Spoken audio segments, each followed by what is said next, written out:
बिस्मिल्लाहिर्रहमानिर्रहीम। अस्सलाम वालेकुम। मैं हूं आरिफ शाह। देसी फूड में आज आपके लिए देसी रेसिपी लेके आया हूं। आटे की सवैयाँ हाथों वाली मशीन से बनाई जाती हैं। आटे की सवैयाँ बहुत ज़बरदस्त रेसिपी है, तो ज़रूर देखिएगा, ट्राई कीजिएगा। तो चलते हैं अपनी रेसिपी की तरफ, शुरू करते हैं रेसिपी। इसके लिए हमें चाहिए आटा लिया है, तकरीबन 1.5 किलो आटा लिया है। इसके लिए हमें सिर्फ आटा चाहिए और पानी, इसमें और कोई चीज़ शामिल नहीं की जाएगी। सबसे पहले आटे में पानी डाल के आटे को अच्छी तरह से गूंद लेंगे। थोड़ा थोड़ा करके आटा मिक्स करना है हमने,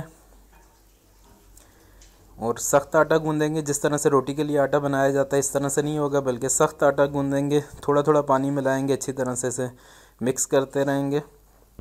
सवैयाँ बनाने के लिए माँ जी का साथ है हमारे साथ। माँ जी बहुत ज़बरदस्त सवैयाँ बनाती हैं, बहुत अरसे से बना रही हैं।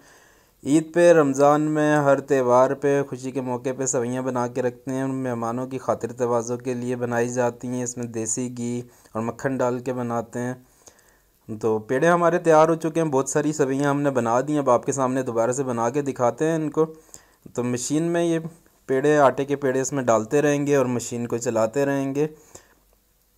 आपको शुरू से सारी सवैयाँ इसीलिए नहीं बताई हैं क्योंकि काफ़ी सारा टाइम लगता है हमें यहाँ पे ये बनाते हुए। तकरीबन 2 से 3 घंटे गुजर चुके हैं। और अब आखिर में जो रह गया था तकरीबन 1.5 पाव के करीब आटा, उसे आपके सामने मिक्स किया है, गूंदा और मशीन में डाला है और इसे चलाते जा रहे हैं। मशीन को चलाते रहेंगे और आटा इसमें डालते रहेंगे। आटा रुकना नहीं चाहिए, बीच में आटा अगर रोकेंगे तो सवैयाँ टूटना शुरू हो जाती हैं। लेकिन मशीन में से सवैयाँ बाहर आना शुरू हो गई हैं और इन्हें तब तक हमें चलाते रहना है। तकरीबन इनकी लंबाई 1.5 से 2 फीट तक लंबाई होगी। साथ में इसमें खुश्क आटा लगाते रहेंगे। जो खुश्क आटा आपको नीचे रखा हुआ नज़र आ रहा है, ये सवैयों के ऊपर लगाएंगे ताकि सवैयाँ आपस में जुड़े नहीं, अलग अलग रहें। और इसमें नज़र आ रहा होगा आपको कि तकरीबन अब इनकी लंबाई 1.5 से 2 फीट के करीब होती जा रही है। ये आटा जैसे ही इसमें पूरा होगा तो इन सवैयों को मशीन में से निकाल लेंगे और इसे फैला देंगे धूप पे। तो ये सवैयाँ हमारी तकरीबन 2 फीट के करीब, 1.5 से 2 फीट के करीब इनकी लंबाई हो चुकी है। मशीन में से उतार लिए, उतार के लेके जाते हैं। एक चारपाई के ऊपर हमने रस्सी बांधी है और रस्सी के ऊपर सारी सवैयाँ फैला के रखी हुई हैं। देखें जी, इस तरह से सवैयों को फैलाएंगे कि आपस में जुड़ी ना हो, अलग अलग एक एक सवैयाँ हो। और माशाल्लाह ये 1.5 किलो आटे से हमने काफ़ी सारी सवैयाँ तैयार कर ली हैं। और ये पूरा दिन यहाँ पे इन्हें सूखने के लिए रखेंगे, धूप पे रखेंगे। नीचे एक चादर बिछा के रखिए ताकि जो सवैयाँ ऊपर से टूट के गिरती रहेंगी तो नीचे ज़मीन पे ना गिरें, मिट्टी ना लगे इसके ऊपर, और यहाँ पे सूखती रहेंगी।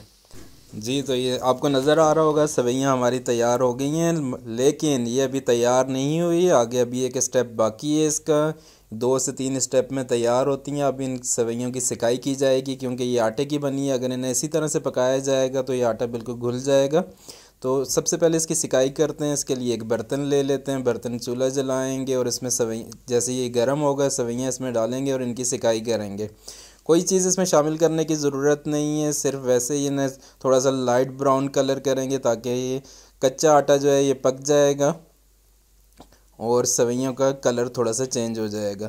तो साथ साथ चमचा चलाते रहना है ताकि ये आटा जले नहीं। और इसमें तकरीबन 8 से 10 मिनट तक इनकी सिकाई की जाएगी अच्छी तरह से ताकि सारी सवैयाँ पक जाएँ और इनका कलर चेंज हो जाए।